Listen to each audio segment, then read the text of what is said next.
en fait. D'accord. On n'a rien à faire, c'est juste toi, voilà, c'est toi qui, du coup, garde là. Ah, Bon, bonjour à toutes et tous et bienvenue. Nous sommes très heureux d'être là aujourd'hui et de partager avec vous ce webinar qui va concerner l'épargne salariale et les possibilités pour mieux préparer l'avenir. Alors, avant de commencer, on souhaiterait vérifier que tout le monde nous voit et nous entend. Donc, si vous pouviez vous manifester pour nous dire si c'est le cas. Sinon, je vais me présenter. Donc, moi, je m'appelle Damien Hartmann. Je suis animateur commercial, d'accord, pour Aesio, le groupe Aesio. Et je suis spécialisé sur le marché pro et entreprise sur la région PACA. Alors, j'ai la joie et le plaisir de co-animer cette webconférence avec Christophe. merci Damien. Christophe Carrasco, conseiller commercial PME sur le 13, les Bouches-du-Rhône. Vous l'aurez certainement compris par rapport à l'intonation de ma voix. Donc, on travaille ensemble avec Christophe pour le groupe Aesio, qui, c'est important de vous le rappeler, est issu de la fusion des mutuelles EOVI MCD Apreva et Adrea Mutuelle. Et il est également important de dire qu'aujourd'hui, le groupe Aesio se positionne comme un acteur majeur de la protection sociale et sur l'ensemble de ses volets, que sont la complémentaire santé, la prévoyance, l'épargne et la retraite. Alors, pour que tout se passe bien, j'aimerais quand même juste vous faire quelques rappels sur le fonctionnement de la salle. Donc, vous trouverez sur votre droite deux onglets qui sont le chat participant, mais aussi l'onglet sondage, puisque nous serons amenés à vous en proposer tout au long de ce webinar. Donc ça, c'est quand même important qu'il y ait une certaine interactivité entre nous. Donc, n'hésitez pas. Et aussi, trois boutons au-dessus de la salle. Donc, le premier qui sert en fait tout simplement à noter la webconférence. Le deuxième pour demander à être recontacté par nos soins et nos équipes. Et le troisième qui permet de télécharger le contenu diffusé. Et donc, je vous souhaite à tous un agréable moment. C'est très clair, Damien. Alors, pour faire quand même un petit peu connaissance, et avant de vous présenter le déroulé de notre intervention, et pour faire le test aussi, du coup, en parallèle de ce que je viens de vous dire, on va vous proposer donc dans cette fameuse partie à droite un premier sondage qui va nous permettre tout simplement de connaître votre statut et de savoir qui participe aujourd'hui à cette intervention.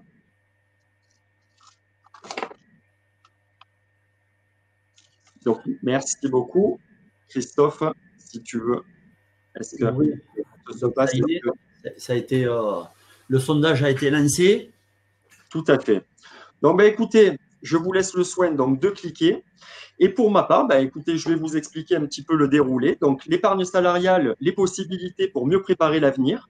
On va traiter ce sujet qui est au demeurant vaste et d'actualité au travers de trois axes principaux, qui sont les intérêts et évolution de l'épargne salariale, en rappelant les dispositifs qui sont existants et les améliorations qui ont été apportées ces derniers temps.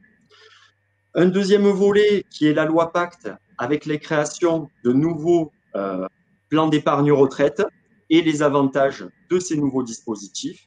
Et enfin, pour entrer encore un petit peu plus dans la technique, on va faire un focus sur un de ces trois plans d'épargne retraite qui est le PER collectif et qui celui-là touche le plus de personnes. Voilà. Damien, rapidement, le premier sondage que tu as lancé, nous avons 7% de chefs d'entreprise, donc des gens qui peuvent être salariés, mais qui peuvent être aussi travailleurs non salariés. Les services RH, bien entendu, car ça, c'est super intéressant, l'épargne salariale, de mettre en place dans nos entreprises pour motiver, fidéliser et attirer d'autres salariés, des comptables, des indépendants. Vous verrez que Damien expliquera très bien comment fonctionne le PER collectif pour les indépendants. Et puis après, les autres, ça peut être des salariés. Et les salariés, je vous motive à aller toquer à la porte de votre chef d'entreprise pour avoir un ticket gagnant-gagnant sur l'épargne salariale, motivation, fidélisation et attraction. Damien, on peut attaquer? Eh ben écoutez, voilà, merci, puisqu'on a effectivement un panel assez large. Ben écoutez, j'espère qu'on vous apportera des réponses, mais qu'on soulèvera également des questions. Donc Christophe, est-ce que tu peux nous rappeler un petit peu le contexte et la situation des entreprises justement en matière d'épargne salariale? Le contexte évolue d'année en année, Damien. Et la loi Pacte est passée par là. Avant le Covid, il y a eu la loi Pacte, et heureusement. Et des chiffres d'ailleurs qui sont très encourageants. Pourquoi sont-ils encourageants? Si on regarde sur l'association financière de la gestion de patrimoine, les chiffres 2019, on voit un boom d'entreprises qui ont mis en place des plans d'épargne d'entreprise, des PERCO, puisqu'il y avait encore la possibilité jusqu'au 1er octobre 2020, donc il y a très récemment, de pouvoir ouvrir un PERCO. Une volonté aussi, malheureusement avec cette crise Covid, une volonté de la part des salariés de renforcer leur épargne. On voit avec la crise de Covid justement que les salariés épargnent de plus en plus. Donc des chiffres, on pourrait donner 378 000 entreprises qui se sont équipées d'un PE ou 264 000 entreprises qui se sont équipées d'un PERCO. Il y a eu un facteur déclenchant dans la mise en place de ces accords d'intéressement, de participation et réceptacle PE-PERCO, c'est la suppression du forfait social. On va le voir en détail dans ce webinaire. Merci Christophe pour ces rappels chiffrés et effectivement, donc on voit que c'est bien un sujet d'actualité. Justement, est-ce que tu pourrais nous rappeler un petit peu l'existant et les différents dispositifs? D'ailleurs, est-ce qu'il serait peut-être judicieux de lancer un sondage, non, Damien, sur Bah, écoute, on va peut-être dérouler et à la fin de cette slide, on relancera exact. si tu veux bien, Christophe, comme ça. L'épargne salariale, c'est un ensemble de dispositifs pour associer les salariés aux résultats de l'entreprise. On dit souvent que l'épargne salariale, c'est gagnant-gagnant. Qui c'est qui peut en bénéficier? Les salariés, bien évidemment, mais aussi le travailleur non salarié dans une entreprise de moins de 250 salariés. Je suis travailleur non salarié, je suis à la sécurité sociale des indépendants, mon conjoint collaborateur également peut en bénéficier. C'est un duo gagnant pour le chef d'entreprise de travailleurs non salariés. Quels sont-ils? C'est quoi l'épargne salariale? C'est ce que nous allons voir. La participation, c'est lié à une partie des bénéfices qui est redistribuée aux salariés. L'intéressement, c'est quoi l'intéressement? Je mets un accord d'intéressement, je lie les salariés sur des critères de résultats ou sur des critères de performance que nous allons voir aussi. Et pour défiscaliser justement cette prime de participation et d'intéressement, qu'est-ce qu'il faut, Damien? Il faut le PE sur 5 ans et le PERCO, le nouveau PER collectif qui a une issue retraite. Donc, tout simplement, pour savoir si vous-même, au sein de vos structures, que vous soyez salarié, chef d'entreprise, voilà, bénéficiez d'un de ces dispositifs dont vient de parler Christophe, est-ce que vous pouvez, s'il vous plaît, vous rendre du coup dans la partie sondage et nous faire part de ce dont vous disposez actuellement ou pas, en tout cas. Mais voilà, donc pour ma part, puisque Christophe nous a fait un petit éventail de ce qui était l'existant, je vais vous donner quelques informations supplémentaires sur la participation. Comme le disait Christophe, cette participation, elle permet d'associer les salariés aux résultats de l'entreprise. Alors, elle est facultative pour les entreprises de moins de 50 salariés et obligatoire au-delà. Elle est calculée selon une formule légale et elle est répartie entre tous les salariés, alors soit de manière uniforme, soit en proportion du temps de présence ou en proportion du salaire, ou tout simplement en combinant ces fameux critères. Alors cette prime de participation, elle bénéficie bien entendu d'un cadre fiscal et social avantageux, c'est-à-dire qu'elle est exonérée de charges sociales hors CSG, CRDS que l'on retrouve sur l'intégralité des dispositifs à hauteur de 9,7%. Et très intéressant, elle est exonérée d'impôt sur le revenu lorsque, attention, elle est investie sur un plan d'épargne salariale.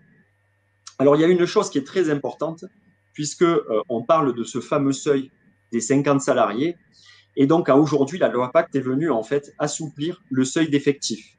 C'est-à-dire que l'entreprise doit, pour être obligée de mettre en place ce type d'accord, dépasser les 50 salariés pendant 5 années civiles consécutives.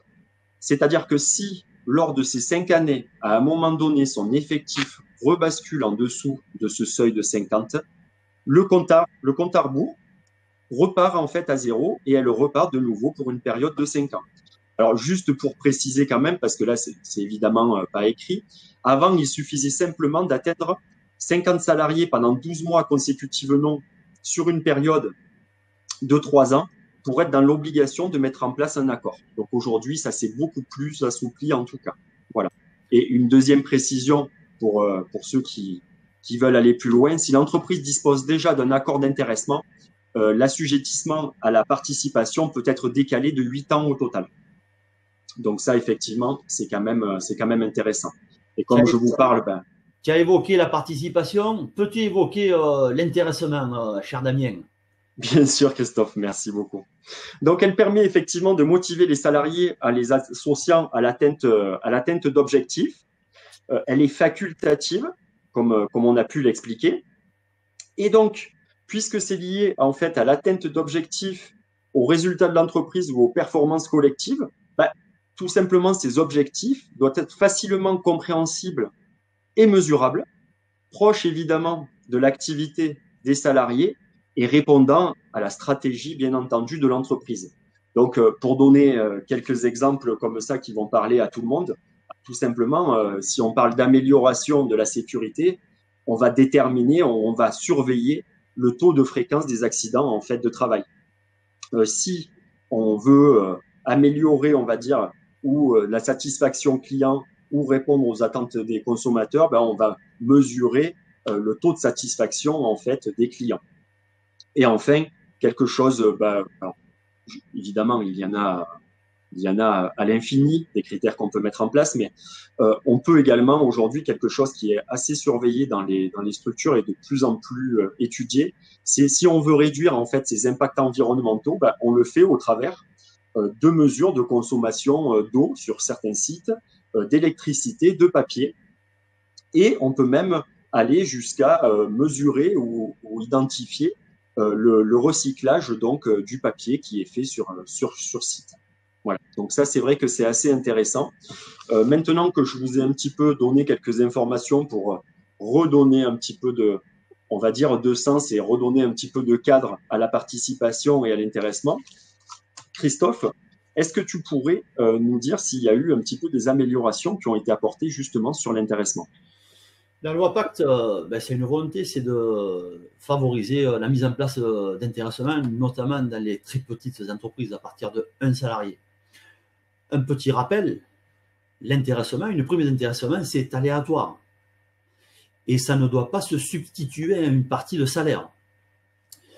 Par contre, la loi Pacte, qu'est-ce qu'elle dit? Au même titre que la participation, le plafond individuel de la prime d'intéressement a été augmenté. Il était de 50% avant, il est passé à 75% du PAS, plafond annuel de sécurité sociale, en 2020. Je peux recevoir une prime d'intéressement de mon entreprise, et j'en serai le plus content, de 30 582 €. Une souplesse aussi. Je mets un accord d'intéressement sur des périodes comprises entre 3 mois et 1 an, trimestriel, semestriel, annuel. Je peux y inclure aussi des objectifs pluriannuels et de l'intéressement de projet. Qu'est-ce qu'on entend par objectif pluriannuel? Sur 3 ans, je peux dire, voilà, la société, si elle augmente tant de chiffre d'affaires, au bout de 3 ans, ça va déclencher une prime d'intéressement.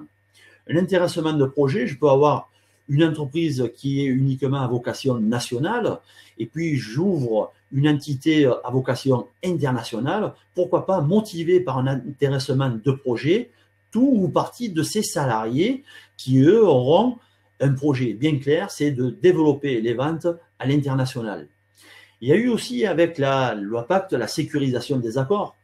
Au bout de 4 mois, quand j'envoyais mon accord, mon règlement d'accord à la directe, si celui-ci n'était pas retoqué, je bénéficiais, entre guillemets, des avantages fiscaux et sociaux pour l'exercice en cours, pour 1 an.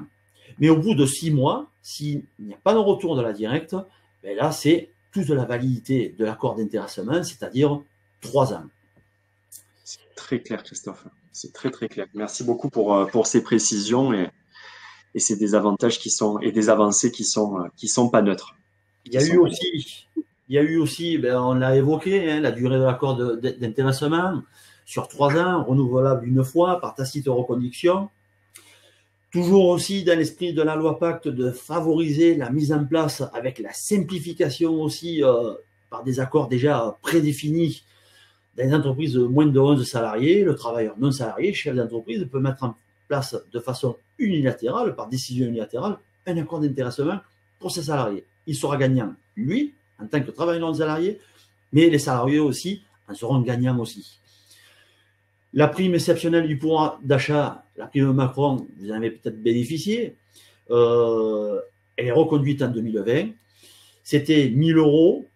Aujourd'hui, c'est possible à 2 000 euros. Si dans mon entreprise, j'ai un accord d'intéressement, je peux verser jusqu'à 2 000 euros de prime exceptionnelle du pouvoir d'achat. Donc encore en fait un intérêt à mettre en place ce genre de dispositif. Qu'est-ce que tu pourrais nous dire d'ailleurs sur les négociations de branche, Damien?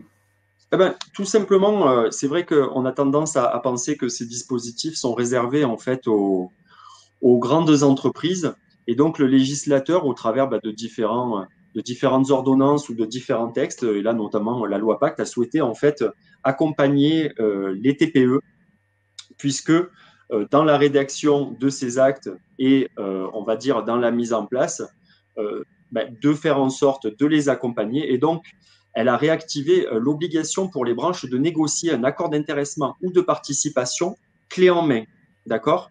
Donc réservé à certains domaines d'activité et donc qui doivent être adaptés justement aux entreprises qui en dépendent, d'accord? Donc, c'est vrai que ces accords ils sont principalement réservés aux TPE-PME de moins de 50. Et en tout cas, ça doit leur permettre d'appliquer le dispositif sans avoir à négocier un accord d'entreprise par simple décision unilatérale de l'employeur. D'ailleurs, puisque les branches et que on va dire les négociations n'ont pas encore abouti, je vous invite à aller consulter le site de l'URSSAF au travers de l'adresse là qu'on vous a diffusée, hein, mon-intéressement.ursaf.fr, qui vous accompagne vraiment pas à pas dans la rédaction de votre accord, par le biais tout simplement de remplissage de champs ou de coches, tout simplement de vous permettre de rédiger vous-même votre accord de la manière la plus simple possible. D'ailleurs, j'ai pas pensé à vous dire, puisque effectivement les branches doivent négocier. Elles devaient le faire au maximum pour le 31 décembre 2020, mais vous vous doutez qu'avec le contexte actuel, cette date a été repoussée de 1 an jusqu'au 31/12/2021, bien entendu. De la même manière et dans le même esprit, Christophe, ouais. Il faut se dire qu'au mois de mars, puisqu'on sait que les sommes qui sont issues de l'intéressement et de la participation doivent être au maximum versées aux bénéficiaires le premier jour du 6e mois qui suit la clôture de l'exercice, d'accord? Donc, à l'occurrence, si on clôture au 31 décembre, on devait verser avant le 1er juin, d'accord? Au vu de la situation sanitaire, le législateur a permis de reculer cette date de versement jusqu'au 31 décembre 2020. Donc ça aussi, c'est quelque chose qui a été assoupli à la vue du contexte. Damien, je te coupe brièvement. Je fais un retour sur le sondage, notamment la participation, l'intéressement. Et on se rend compte que 30% du public aujourd'hui qui suit le webinaire, vous avez des accords de participation. Un chiffre révélateur aussi, 30% justement, vous bénéficiez d'un plan d'épargne d'entreprise, c'est-à-dire un réceptacle pour défiscaliser éventuellement cette prime de participation. Il y a de l'intéressement, pas beaucoup, mais il y en a quand même un petit peu. Et autre, ça peut être, pourquoi pas, le PER obligatoire, l'ancien article 83. Donc, on a un public informé, avisé, qui possède déjà quelque chose et qui attend de nous qu'on soit vraiment accompagnant. Parce qu'il y a le site de l'URSSAF, mais on est là pour accompagner tout à fait, Christophe. Nos adhérents. Merci beaucoup, Christophe. Effectivement. Donc, n'hésitez pas. Et pour être complet, puisqu'on vous a parlé beaucoup donc de l'intéressement, de la participation, on va vous parler d'un autre dispositif qui est le plan d'épargne d'entreprise et qui donc appelé PEE et qui permet donc quand l'entreprise le met en place pour ses salariés et puis pour les chefs d'entreprise à partir du moment, enfin les non salariés à partir du moment où ils ont au moins un salarié qui en bénéficie, de se constituer en fait une épargne sous la forme d'un portefeuille en fait de valeurs mobilières. Et ce qui est très important, donc évidemment c'est facultatif, mais comme on l'a vu et comme on va encore en parler, il peut être alimenté par de différentes manières. Donc, d'une part, les versements volontaires, d'accord, qui sont plafonnés à 25% de la rémunération annuelle brute, les sommes issues de la participation et de l'intéressement avec les avantages fiscaux cités précédemment, donc à savoir la non-imposition pour celui qui décide de placer ses montants sur un plan d'épargne entreprise, les sommes provenant d'un compte épargne-temps aussi, et si l'entreprise, là c'est la cerise sur le gâteau, le décide, l'abondement de l'employeur, c'est-à-dire que tout simplement, l'entreprise peut décider de compléter les versements des salariés jusqu'à 3 fois le montant de ce même versement. D'accord? Donc ça, c'est évidemment important. Les sommes, il faut savoir, elles peuvent être retirées au terme de 5 ans ou avec des cas de déblocage anticipé, donc avant ces 5 ans. Pour rappel, ces cas de déblocage anticipé, ils correspondent souvent à des événements heureux ou malheureux de la vie. Donc, sans savoir si vous les connaissez, je vais vous faire en fait un rappel assez succinct. Donc, ces cas de déblocage anticipé sont le mariage ou la conclusion d'un PACS, la naissance ou l'adoption d'un troisième enfant, le divorce ou la séparation, l'acquisition, la construction ou la remise en état de la résidence principale, l'invalidité, le décès, la cessation du contrat de travail, la création ou la reprise d'entreprise, d'accord, le surendettement, et il y en a un dernier qui a vu le jour récemment, puisqu'on disait souvent qu'il n'y avait que 9 cas de déblocage et qui n'est malheureusement pas un événement heureux. On peut débloquer l'épargne salariale pour le motif de violence conjugale. Donc voilà pour une information à peu près complète. Donc justement, Christophe, puisque maintenant on a rebalayé l'ensemble des dispositifs, le fonctionnement et quelques spécificités, est-ce que tu peux nous en dire un petit peu plus sur les plafonds de chacun de ces dispositifs? Il me reste l'honneur de présenter cette slide sur autant de chiffres. Merci Christophe. Les plafonds de versement des salariés, d'ailleurs, 25% de la rémunération qu'on peut verser sur un PE ou sur un PERCO. Vous verrez que sur le PER collectif, il y a une nouveauté, et vous en saurez un peu plus dans pas si longtemps que ça. Vous avez après la prime de participation, c'est quoi? C'est lié au bénéfice. L'employeur peut vous verser jusqu'à 30 852 €. L'intéressement qui est lié au résultat et ou performance avec des critères que Damien a évoqués. Là aussi, le plafond de prime individuelle est plafonné au même titre que la participation à 30 852 €.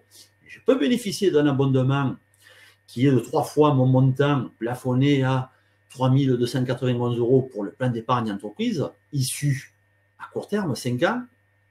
Et le PERCO ou le PER collectif, là, c'est le double que le plan d'épargne entreprise, le PEE, c'est 6 582 €. On a fait un calcul avec Damien. D'ailleurs, on se dit pourquoi pas toucher autant de primes de participation, d'intéressement, d'abondement et de PERCO. Au total, ça faisait 71 577 € défiscalisés. Damien, c'est plutôt pas mal quand même. C'est confortable. C'est confortable. Okay. Christophe, est-ce que tu peux également nous parler un petit peu d'une évolution qui a quand même, on va dire, fluidifié ou en tout cas donné un petit coup de pouce supplémentaire aux employeurs dans la mise en place de primes ou de mise en place de ces dispositifs? Damien, on a évoqué d'ailleurs sur la première slide sur les chiffres, pourquoi cet engouement sur l'épargne salariale en 2019. Il y a aussi un engouement là, sur le premier semestre, malgré la crise Covid, qui va impacter aussi nos entreprises. Il y a eu la suppression du forfait social. Ça a été un fort levier justement pour déclencher la mise en place d'intéressement de participation et mettre un abonnement sur une participation, un versement d'un salarié. Ça a été cadré. Le forfait social, il faut savoir que c'est une charge qui incombe à la participation de l'entreprise Pour faire un exemple très simple, quand le chef d'entreprise vous donne 1 000 euros, en fait, ça ne lui coûtait pas 1 000 euros, ça lui coûtait 1 000 plus 20% de forfait social. À l'entreprise, ça coûtait 1 200 euros. Donc, il y a eu une suppression du forfait social. Cette suppression du forfait social, par exemple, elle est de 0 pour une prime de participation pour les entreprises de moins de 50 salariés, 0 aussi pour un abondement de l'entreprise pour les entreprises de moins de 50 salariés, et elle est de 0 aussi pour une prime d'intéressement pour les entreprises de moins de 250 salariés. Donc ça, voilà, ça a été un levier justement pour développer l'épargne salariale au sein de vos entreprises. Donc on voit que ça, en fait, donc ça a été un bel avantage et une belle évolution pour favoriser justement le versement ou la mise en place. Et du côté, en fait, salarié, quel est l'intérêt, Christophe, à toucher ou à placer en fait ces sommes reçues sur ce dispositif? Écoute, Damien, je vais te poser une question très simple. Voilà, notre entreprise, puisqu'on travaille dans la même entreprise, le groupe Aesio, nous verse 1 000 euros de primes classiques chaque année. Et on a le bénéfice uniquement de 450 euros. Par contre, on a mis en place de l'épargne salariale au sein de notre entreprise, possible aussi à partir d'un salarié. Et là, notre entreprise, notre chef d'entreprise nous abonde 1 000 euros et on perçoit 903 euros. La question est très simple, Damien. Préfères-tu toucher uniquement que 450 euros ou 903 euros? Ouais, je vais attendre un petit peu, Christophe, et toucher mes 903 euros. Ça représente quand même le double entre les charges, l'imposition, tout ça. Donc, je vais plutôt me diriger vers la deuxième solution. Je te remercie. C'est pareil, gagnant-gagnant, je suis d'accord avec toi. Sur la loi Pacte et les nouveaux atouts de l'épargne retraite, Damien, qu'est-ce que tu peux nous dire d'ailleurs? Alors, c'est vrai que cette loi Pacte, on en a déjà parlé, on a évoqué quelques aspects et quelques avantages. Mais c'est vrai qu'au-delà de simplifier et de fluidifier le cadre légal et fiscal, elle a modifié et fait évoluer les dispositifs existants. Et donc, en faisant évoluer ces dispositifs existants, elle a créé 3 nouveaux plans d'épargne retraite, appelés PER, dont effectivement on a beaucoup entendu parler ces derniers temps. Et donc, ils se décomposent de la manière suivante. Donc, vous en avez un qui est un PER individuel, qui peut être considéré comme l'héritier des anciens contrats Madeleine et PERP, d'accord? Et puis, 2 PER d'entreprise, un PER d'entreprise collective, donc appelé PER collectif, qui est le successeur du PERCO, et un PER d'entreprise obligatoire, qui fait suite au contrat collectif retraite à cotisation définie et adhésion obligatoire, dit article 83. Alors, il est quand même important de rappeler que quand on dit que maintenant, il y a ces 3 nouveaux plans d'épargne retraite, que les anciens, si vous avez vos dispositifs, et c'est ce qu'on a pu voir au travers du sondage, ils peuvent continuer à exister, ils peuvent surtout continuer à être alimentés, et même les nouveaux salariés qui arrivent peuvent évidemment continuer eux aussi à en bénéficier. Par contre, depuis le 1er octobre 2020, ils ne peuvent plus être souscrits dans leur ancienne forme. Damien, peux-tu nous expliquer de façon très simple comment ça fonctionne? J'ai compris qu'il y avait un pair, mais il y a quand même 3 paires. Comment ça fonctionne à l'intérieur de ces paires? Alors, effectivement, Christophe, il y a eu la création donc de 3 nouveaux plans, mais en fait, ils sont réunis au sein d'une même enveloppe. D'accord? Donc, en fait, dans cette enveloppe, chaque paire va prendre, on va dire, la forme d'un compartiment. D'accord? Et donc, on va tout simplement évoquer ces compartiments qui correspondent à chacun des paires, comment et par quoi ils vont être en fait alimentés. D'accord? Donc, le compartiment 1 dont je vous ai parlé, d'accord, qui est le compartiment individuel, il est destiné à accueillir les versements volontaires et individuels qui sont issus, écoutez, des anciens, comme pour les anciens contrats, des versements Madeleine, PERP, mais aussi les versements individuels sur les dispositifs d'épargne, d'accord? Donc, on va dire le PERCO, mais également les versements volontaires qu'on pourrait faire sur un contrat de type article 83 ou PER obligatoire. D'accord? Ensuite, on a le compartiment 2 qui, lui, est destiné à accueillir les versements plutôt issus des dispositifs collectifs. donc assimilables aux anciens PERCO. Et donc, ces sommes, elles sont issues, comme tu l'as évoqué, Christophe, de la participation, de l'intéressement, du compte épargne-temps. En l'absence d'ailleurs de ce dernier, on peut tout à fait poser 10 jours de repos non pris, d'accord, au maximum. Et enfin, dans le cas où ça a été mis en place, un abondement patronal. Enfin, il y a le compartiment 3, qui lui correspond en fait au versement obligatoire et qui est destiné à accueillir les cotisations obligatoires employeurs et salariés.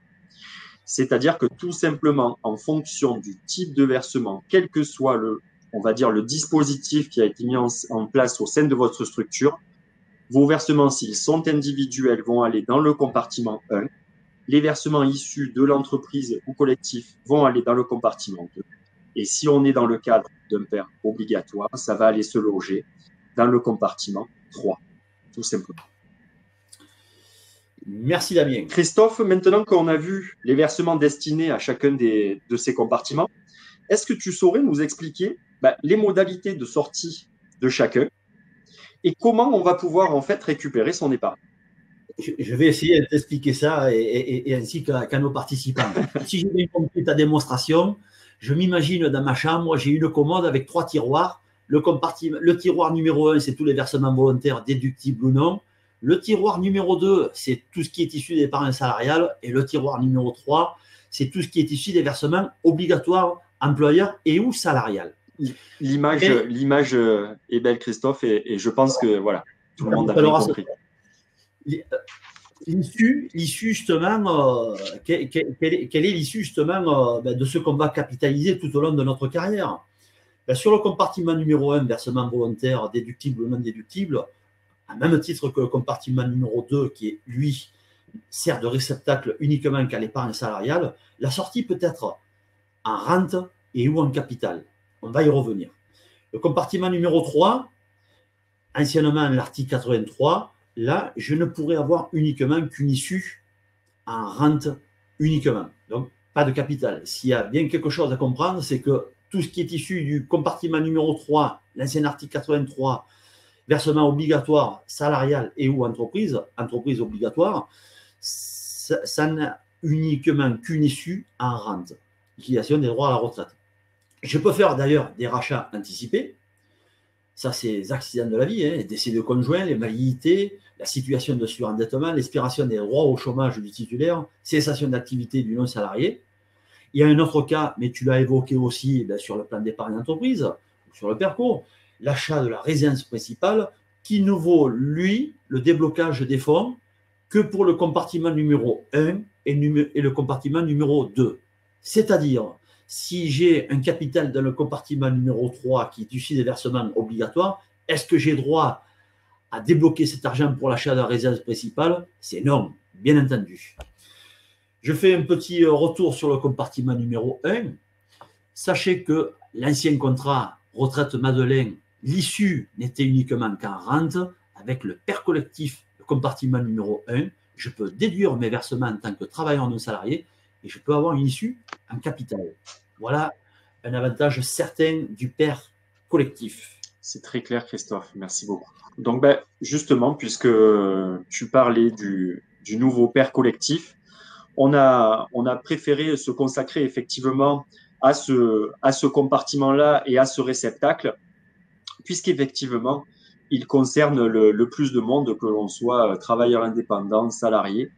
Donc, Christophe, puisqu'il cumule beaucoup d'avantages, ce nouveau PER collectif, est-ce que tu peux nous en donner un petit peu plus? La transition a été faite, merci Damien. Le PER collectif conserve les avantages du PERCO et profite d'importantes améliorations. Notamment, on avait vu dans une slide avec autant de chiffres, il y avait un plafonnement de 25% de la rémunération en tant que salarié que je pouvais verser sur mon PE ou sur mon PERCO. Avec le PER collectif, il n'y a plus de plafonnement. Je peux verser l'intégralité de ma rémunération sur un PER collectif. Un autre avantage, et pas des moindres, c'est-à-dire un des plus importants, c'est la possibilité qui nous est donnée quand on ouvre un PER collectif, notamment dans le compartiment numéro 1, de pouvoir déduire nos versements volontaires pour payer moins d'impôts.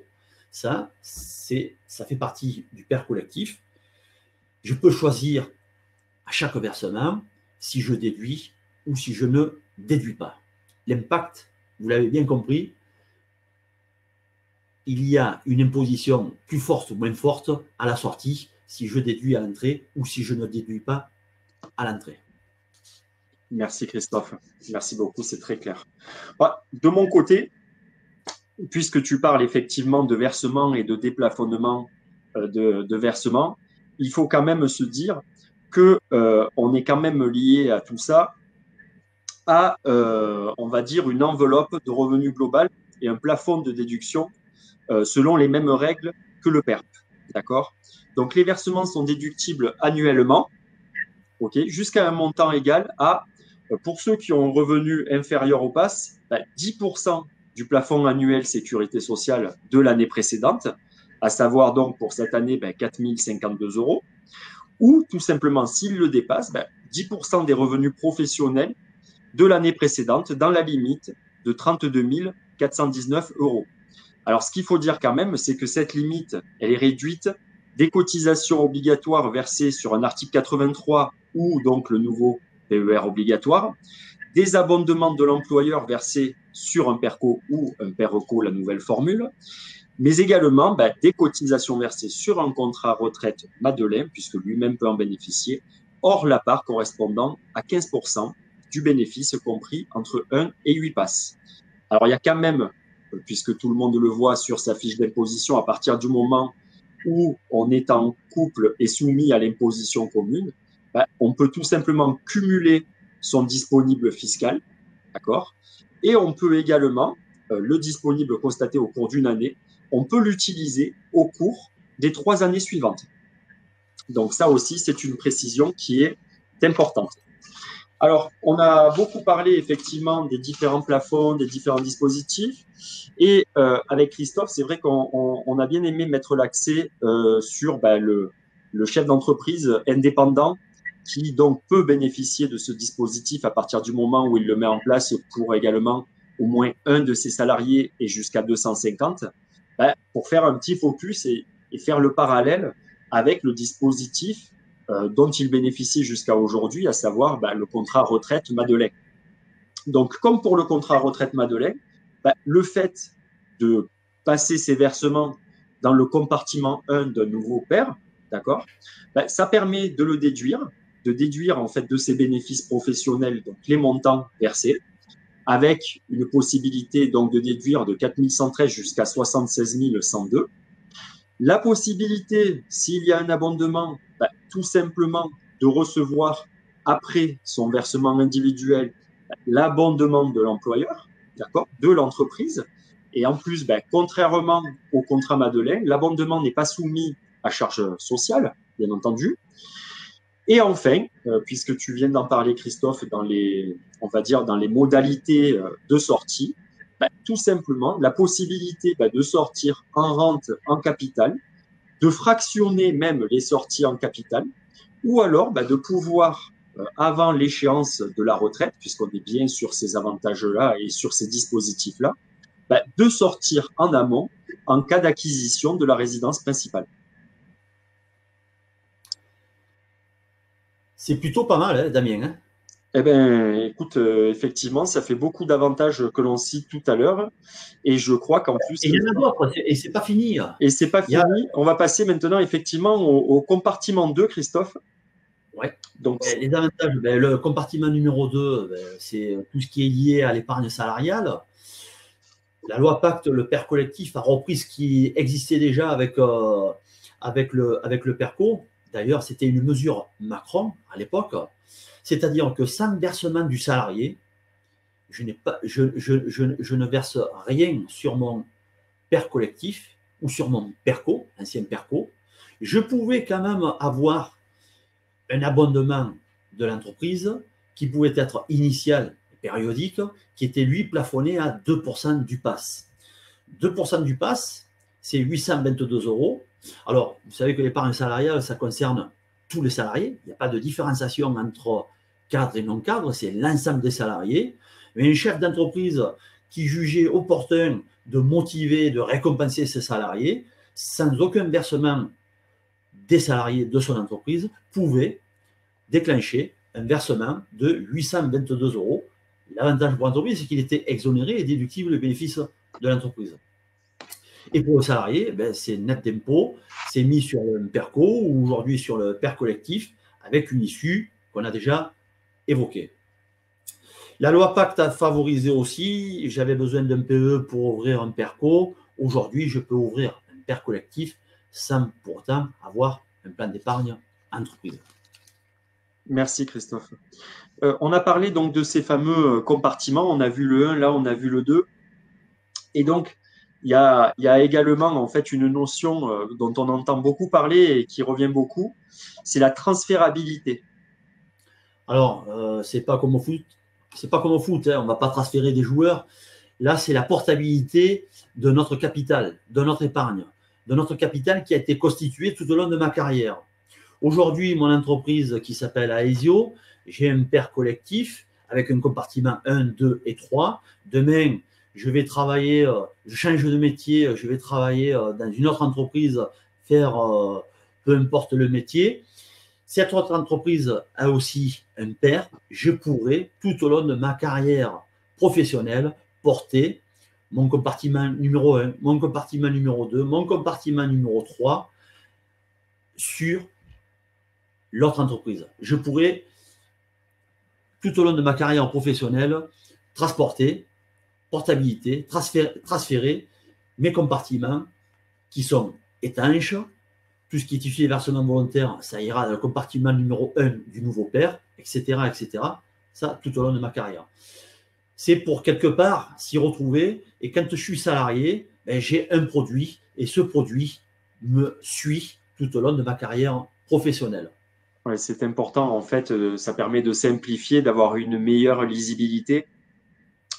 Toutefois, effectivement, Christophe, puisque c'est toi qui m'en avais parlé, il faut être vigilant dans le cadre des transferts de certains contrats ou voilà, de faire bien attention aux conditions générales de contrats qui sont assez anciens, puisque effectivement, un transfert peut nous faire perdre certains avantages qui avaient été négociés avec certains contrats, notamment des contrats assez anciens avec des taux garantis ou avec des tables de mortalité également, on va dire, bloquées à une certaine époque. Donc, c'est ça. Je rajouterai, Damien, ben, la transférabilité de chaque compartiment qui va dans chaque compartiment du nouveau PER, mais les frais aussi de transfert qui sont supprimés si mon PER a plus de 5 ans et qui sont plafonnés à 1% des encours si mon PER a moins de 5 ans. Voilà, il y a eu une nouveauté aussi, ça a été un amendement qui a été voté dans le projet de loi de finances de la sécurité sociale, c'est la notion de taux garanti. Tous les produits, les anciens PERCO, les versements issus avant le 1er janvier 2018, vous savez qu'il y a les prélèvements sociaux. Les prélèvements sociaux sont de 17,2. Mais il y avait des années où les prélèvements sociaux étaient inférieurs à cette somme-là.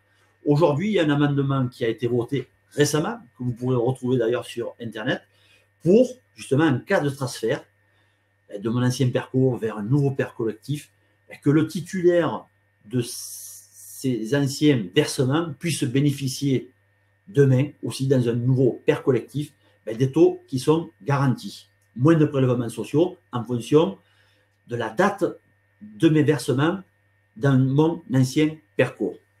Bon, merci Christophe. En tout cas, tout ça pour si on peut résumer et pour dire, c'est assez vaste le champ d'application et les situations sont évidemment toutes différentes.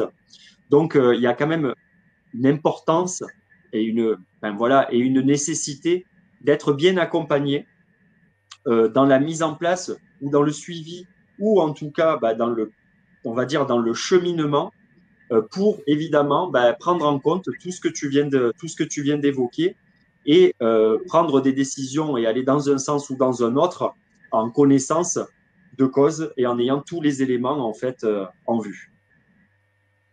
Donc exactement, Damien, l'accompagnement est primordial. Vous voyez que sur une des dernières enquêtes qui est de mars 2020, 55% des salariés, mais des entreprises souhaitent un accompagnement.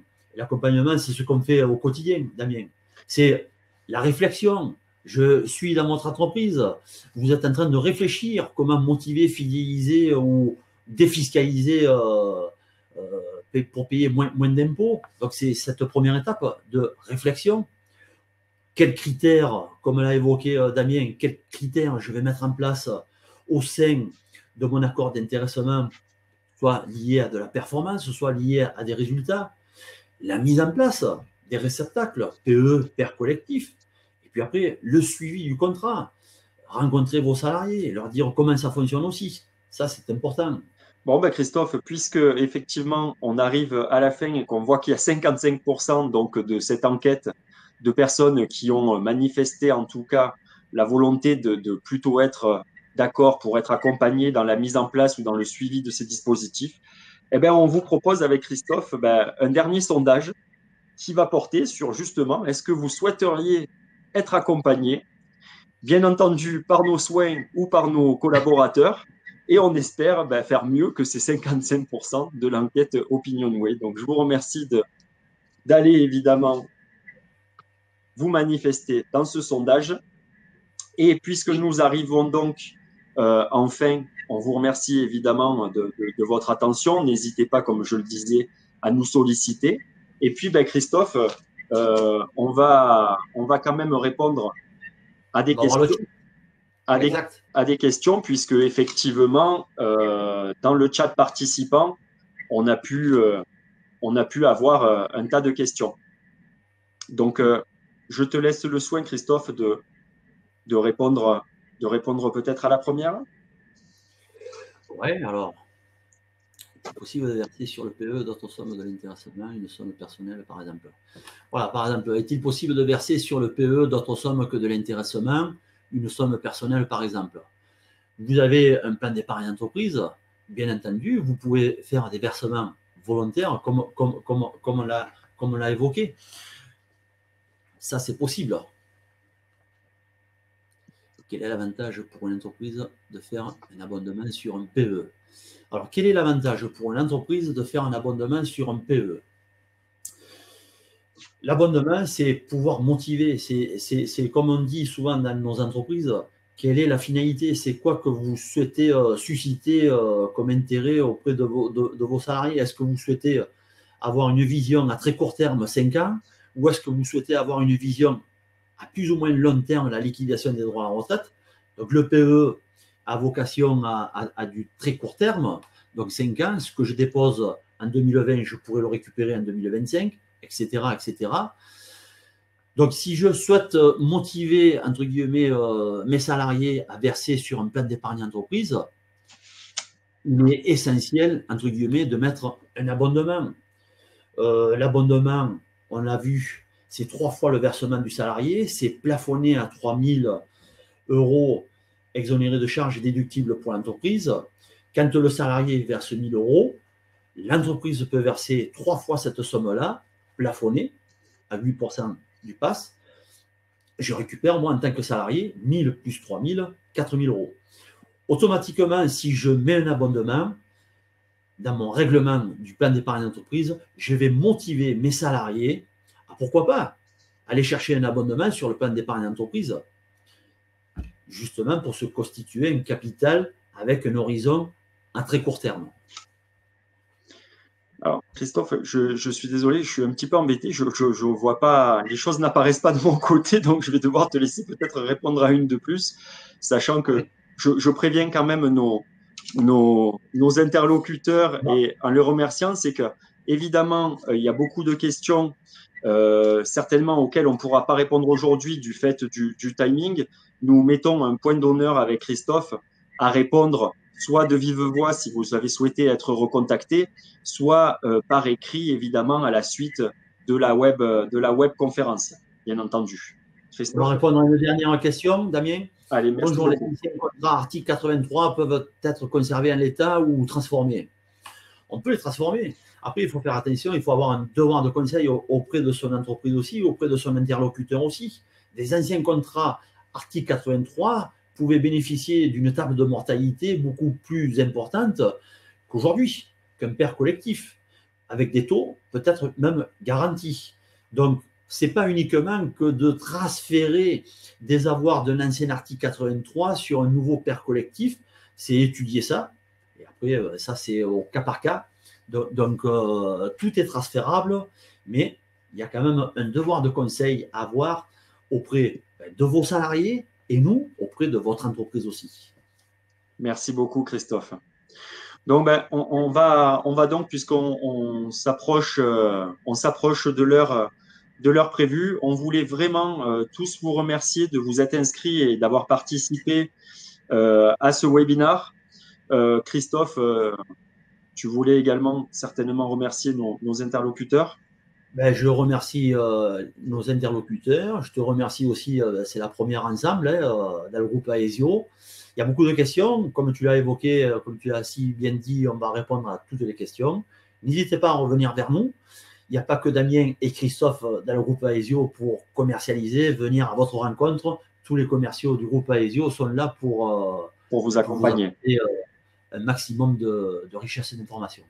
N'oubliez pas, donc, comme je vous l'ai expliqué au début, à noter cette webconférence, à demander, bien entendu, et on vous invite à demander à être recontacté. Et puis, le troisième bouton, comme je vous le disais en haut de la salle, pour télécharger le contenu complet auquel on se fera un plaisir d'apporter des précisions si nécessaire. On vous souhaite à tous une très, très belle journée et belle fin de semaine. Prenez soin de vous dans ce contexte un petit peu particulier. Et puis, on vous dit avec Christophe, donc, à bientôt pour une nouvelle intervention. Merci. Merci beaucoup. Au plaisir. Au revoir. Au revoir.